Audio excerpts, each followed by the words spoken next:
बिस्मिल्लाहिर्रहमानिर्रहीम। एक आदमी जंगल में सफ़र कर रहा था। एक दिन शैतान भी उसके साथ हो गया और सफ़र करने लगा। वो आदमी सफ़र करता रहा और नमाज़ें छोड़ता रहा, यहाँ तक कि उसने फजर, ज़ोहर, असर, मगरब और इशा में से एक भी नमाज अदा न की। जब सोने का वक्त हुआ तो सोने की तैयारी करने लगा तो शैतान उसके पास से भागने लगा। इस मुसाफिर ने भागते हुए शख्स से पूछा, भाई खैरियत तो है? दिन भर तुमने मेरे साथ सफ़र किया, इस वक्त जबकि तुम्हें आराम करना चाहिए, तुम मुझे छोड़कर क्यों भाग रहे हो?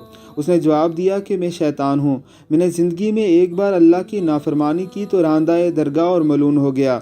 ऐ इब्ने आदम, तूने एक दिन में 5 बार अल्लाह जल्ला शानुहू की नाफरमानी की है, नमाजों को तर्क किया है, उसे कोई अहमियत नहीं दी।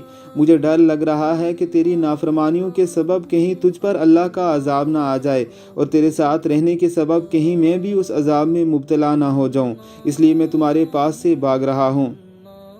कहीं आप भी तारके नमाज तो नहीं, कहीं नमाजों को तर्क करके आप भी अल्लाह की नाराज़गी का सबब तो नहीं बन रहे। हमें नमाजों की फ़िक्र करनी चाहिए। हमारे प्यारे पैगंबर हज़रत मोहम्मद मुस्तफ़ा सल्लल्लाहु अलैहि वसल्लम ने जानबूझकर नमाज छोड़ने को कुफर करार दिया है। अल्लाह रब्बुल इज़्ज़त की ज़ात हमें इस जसारत से महफूज रखे।